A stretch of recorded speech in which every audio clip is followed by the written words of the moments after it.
Fantasy art history with Abelard and Joe. Hey Abelard. Hey Joe. Hey, how's your week been? Oh, uh, thanks for asking. Actually, I went out for Chinese food with Ryan and Celeste on Wednesday, Yeah. and we were out there, and the guy at the table next to us looked exactly like, or was, Jonathan Franzen. No. The Jonathan Franzen. That the The great question American novelist, Jonathan Franzen. That was the question running through my mind the whole time because I thought like, well, if it is, and it's Did not like I don't hate him or anything, I'm just not a big fan. So it's not like, oh, I have to meet Jonathan Franzen, but it was really disconcerting to not know. He looks pretty normal, you know? And I don't know what his voice sounds like. So the whole time, like my eye just kept drifting over to the other table. And I looked at it on my phone. That didn't clear anything up. Anyway, I ended up just leaving and I was kind of kicking myself. Wow. Yeah. Wow, you could have met a real writer. Yeah. Well, yeah. I'm always hoping for that big celebrity encounter. I'm told if you live in New York, that happens to you more. Yeah, it probably does. Yeah. This is like that time I was sitting next to someone in the coffee shop and they talked all about their invented world for their D&D game for about 2 hours. And Yeah. I thought, you know, Was that a famous person? Or are you just saying well, because they were a creator? I don't know, maybe they worked for Hasbro, you know? Yeah. You can never tell. Yeah. It What if might have that was been Mike them. Merles? It could have been. It had a weather system that's different from ours in the real world. It's tight. Pretty crazy stuff, Yeah. you know. On my planet, when it rains, it's drier than usual. What? Oh, But in the desert, sometimes it's damp. is this that thick water thing you came up with? No, the thick water thing is a different idea. For the Okay. listener, the thick water idea is that I propose a world in which everything is the same except for one small difference, which is that when water takes the form of a lake, it instantly becomes as firm as earth. Wow. It's called lakeification. And then you think about what effects would that have on society and history and stuff Everything would be from different. that one tiny change. Wow. Yeah. Well, shall we look at some art? Yeah, speaking of Be- tiny changes, you know what made one tiny change in the brain of young Abelard moves? Flipping through D&D 3rd edition material was looking at the work of Mr. Wayne Reynolds. I'm gonna go get some. Yeah, Hang on. I think often unfairly dismissed as a tradesman, I think his work is so great. See, here's a piece of it right now. What do you think when you see this, Joe? I think that wouldn't want to meet that guy, but I might want to be him Yeah, because then everyone would be intimidated of me. And I don't experience that often in my life, so it's kind of yeah. aspirational. This is the key Wayne Reynolds thing, and I think why RPG art is such a good fit for him is that he is good at designing characters that you look at them and you think, I want to be that guy. And Yeah. obviously in D&D that can never really happen because when you play D&D, you're having a non-visual experience. But you look at this guy in the book and you think, when I make my guy, it'll be exactly like that. Well, I think because it's a non-visual experience, that's why it's so very important to have a sort of iconic guy that you can, you show this picture to your table just once and they're Yeah. like, okay, that's not Abelard anymore. That guy, I know Abelard's over there. He's wearing a flannel shirt Yeah. and he's like regular. We go to the Chinese restaurant every Yeah. other week, but no, I remember he's got some horns and a gas mask and he looks kind of buggy now and he's got probably a really dark past Yeah. or what's he holding? These characters all suggest that they've got a lot going on. I think he's holding a compass, and his knife is a kind of backwards kukri or khopesh kind of thing. Wow, you know the name of the kind of knife it is? Yeah, Wow. arms and armor, baby. Thank God you're here, Yeah, 'cause man, that just looks like an imaginary knife to me. Uh, he's ready for everything. this guy is. Yeah, he's got his crampons, he's got his grappling hook. In a way, it really reflects, and a lot of the Wayne Reynolds characters look like this. They all look like they are actually carrying all of the stuff that is in your inventory. Yeah, it's really a little unique in D&D art, Yeah. and I think it's beautiful. You look at him and you think not only this dude is really cool, but you think if I was, I might have to climb a cliff, Yeah. and when I'm there, I might have to do some wayfinding, and I might have to pass through a gaseous fog, and And you you'll know, need eye protection, certainly. oh yes, of course. Uh, so this is character art, you know? It's like there's no background. There's there's well, he's got a little bit of floor. And Yeah, just enough that he doesn't look like he's hovering. one of the things that this makes me think of is a miniature, like an actual 3D miniature. Yeah, I they think all have that. they They're all all standing on some ruins or whatever. yeah, you got to stand on something else you tip over. Um and I also think this sort of like big feet, big hands, small thin limbs. Yeah, Also, I think miniatures tend to look like that a little bit because they're very small, so you end up exaggerating the features and the kind of business parts of the body like this, uh which is totally appropriate for D&D. And he's not in a scene, he's more like a guy you play with. yeah, like Which character select screen. mhm. In that vein, and also with like the big feet, big hands, the other place that you see a lot of that is in video games, especially like, maybe PS2, PS3 era games where we can do 3D graphics, but we still need our characters to be very iconographic and have their like the business ends need to be bigger so you can tell what they're actually doing. Um, and I think that his work is kind of in conversation with, interpenetrated by uh, video games, anime, comics.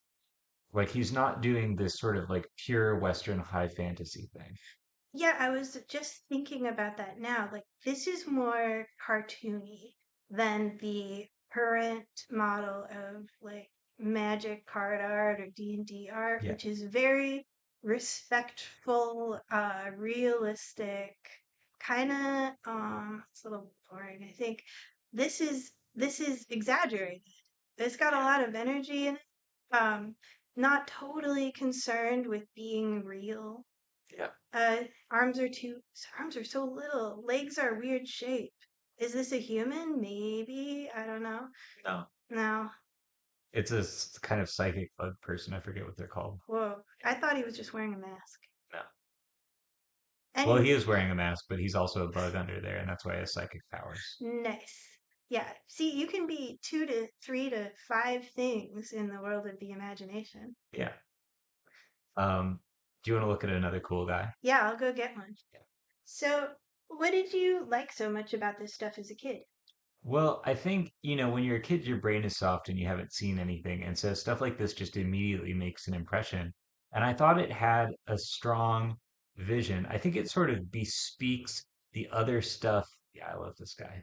I think it kind of bespeaks the other stuff of D&D that I think very matter of factly, many people who play D&D agree, or that like those people have agreed that even though we're kind of in the past. It's more set dressing, and everybody's basically contemporary, and things can be a little more like dramatic and graphic. It's not like everybody has to like till the fields and grow wheat or whatever. Um, I think the third edition books, which are the ones that I started on, if anybody wants to guess the age of old Abelard, um, those books had a sense of identity that I heard described as dungeon punk, which I think is kind of lazy. You just put punk on the end of whatever. But I I think it's the idea that like, yeah, there are a lot of dungeons. We all go down into the dungeons. We have like, tattoos and different kinds of equipment. Like, look at this guy's sword. He has like a cool, weird sword. It isn't like a generic sword and it doesn't use the typical things like if again I'm going to go to like contemporary like fantasy art and illustration like if you get a sword in a unimaginative video game it's covered in crystals or like it's on fire and this has something else going on. I appreciate that it really matches his whole look. Yeah, he's a very Reynolds is like a very compositional and graphic person, right? This whole thing looks like essentially one big brush stroke, Yes. um, from top right to bottom right, and then some stuff is like put into it. Yeah, it's great. The fact that it is just one big shape like that, and then the guy is kind of inside of it, it makes it read very clearly and immediately. It's got this crinkly nature to it that Yeah, I think like is kind of a bit of his personal style. yeah, Like it kind of the spiral that's got kind of broken and crinkly edges on it, that seems very distinctive. Uh, I also appreciate that while he is doing some sort of fire magic, the fire magic takes the form of a dragon, so it's not just a beam of energy, yeah. It's which not is just a beam. It's one level more lazy. interesting than a beam. Yeah. Here's my new rule. Yeah. No more beams. No beams, no orbs. No. Wizards don't do beams anymore. You got to think of something better. They have the No oh, force fields, no spherical force fields. mm-mm. No. No, they can control the elements themselves with their magical powers. Don't do beams. And actually, Abelard's corollary, I need an idea 1 degree more interesting than they can control the elements themselves, unless you invent new elements. That's a pretty good idea. Well, do you think people can hear the hail that's following? Speaking of controlling the elements Uh-oh. themselves, Uh-oh. I wish I could control. Luckily, we're indoors. Maybe we've fallen afoul of some sort of evil wizard. He wants Yeah. to disrupt the podcast. Don't tell me my beams are stupid. Ah.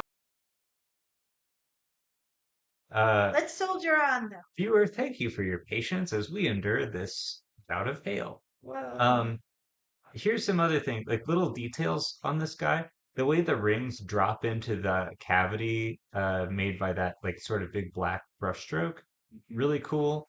I think that one thing he does is he has certain kinds of designs for equipment and clothing and stuff that he goes back to, but he is always coming up with a bunch of new stuff all the time too. You'll see a lot of cool wands, scrolls, jackets, swords, boots, like he just he makes sure that people don't have stuff that looks generic. It looks interesting.